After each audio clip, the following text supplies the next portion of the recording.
वाशिम जिल्ह्यातील रिसोड तालुक्यातील गोवर्धन येथे अप्पर तहसील कार्यालयाची स्थापना करण्यात यावी या मागणीसाठी मुसळधार पावसातही स्थानिक नागरिक आणि तरुणांचे आमरण उपोषण सुरूच आहे।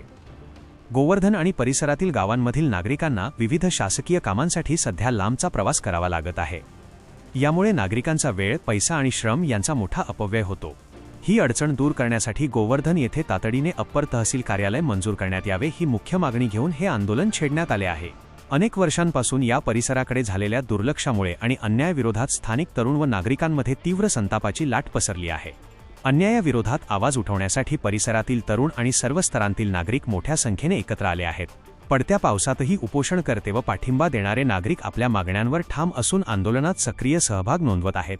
शासनाने या रास्त मागणीची त्वरित दखल घेऊन गोवर्धन येथे अप्पर तहसील कार्यालय मंजूर करावे अशी जोरदार मागणी आता जोर धरू लागली आहे। अशाच नवनवीन बातम्यांसाठी चॅनलला सबस्क्राइब करा आणि पाहत रहा MH न्यूज मराठी।